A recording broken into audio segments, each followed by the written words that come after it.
I think one of the hardest parts about making anything is accepting that you have to begin badly. I've spent so long wanting to create things, wanting to start a podcast and to share my thoughts with other people, but waiting for the right idea to come to me or for the right timing to sprout up, for me to feel like I'm ready. This podcast is me refusing to wait any longer.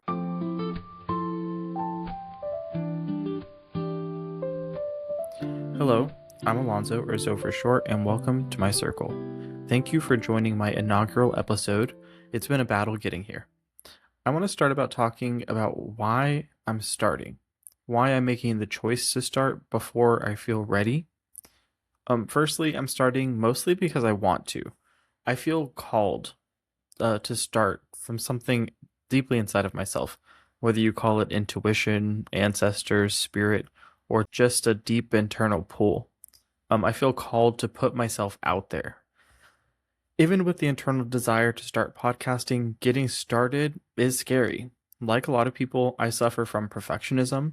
One of the tools that taught me to overcome this is a quote that I didn't really know who it came from until I Googled it for this episode. It comes from G.K. Chesterton. He says, "Everything worth doing is worth doing poorly." That is to say that we all have to start somewhere. I'm a debate coach, and every year I get to witness students come into debate with no knowledge, and I get to watch them make mistakes and learn from those mistakes. I think it's so powerful, and every time I get to witness it, it reminds me of the beauty of starting something new. That's life. It's how we build skills, and it's how we develop ourselves. So I have to go out there and I have to be a novice. It's the only way to learn all the things that you can only learn through practice and through making mistakes.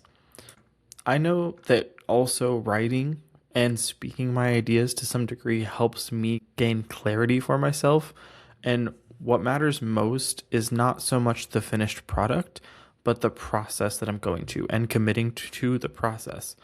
Um, I also hope that by finding my own clarity in some of these topics that I can help other folks find a bit of clarity as well.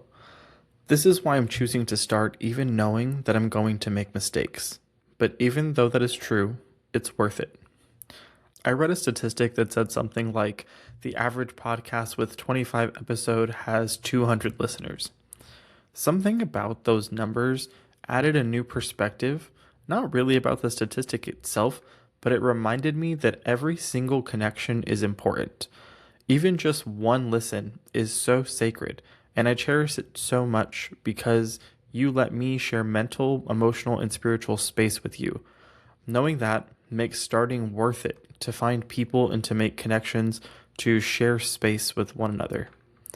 This is where the name of my show comes into play. The inspiration for Zoe's Circle comes from a poem that I heard in the Let There Be Loose podcast. I don't remember the exact phrasing, but to paraphrase, it said something along the lines of, "I feel like we have been here before, in circle." I named this space my circle to remind us that human beings reaching one another is sacred. This podcast hopes to be in circle within the shared ritual of life. It means being in relation to one another. My dream is for this podcast to be a place of healing, where we can share book medicine, heal through co-creation, think and feel ourselves into ways of being in circle. Sometimes being deeply understood by another person dissolves the distance between you. Podcasting is my way of being with one another in a way that lets us cross the distance between each other for a little while. Maybe the line between me and you isn't as solid as we think. For me, podcasting is magic.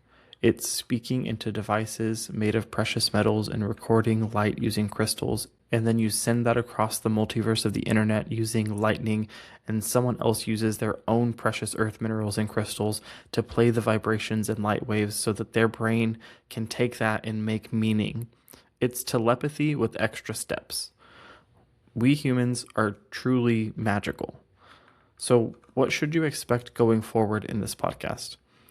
A lot of what I want to do in this space comes from traditions of consciousness raising that I was introduced to through American ethnic studies, the basic idea is that when we share our experiences, thoughts, and stories with one another, we start understanding ourselves, our conditions, and our relations differently.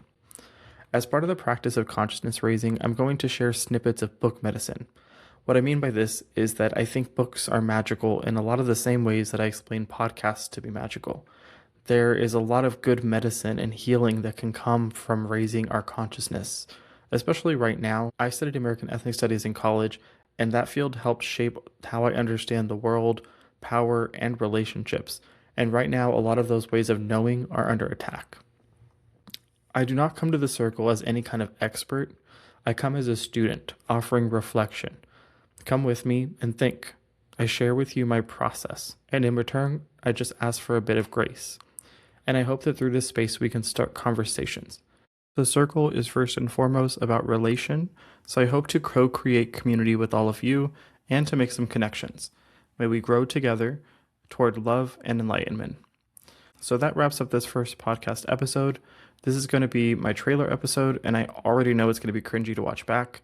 I don't know exactly what this space will become yet, but I'm grateful that you're here at the beginning of it with me. Thank you for listening. Goodbye, and may the circle be open, but forever unbroken.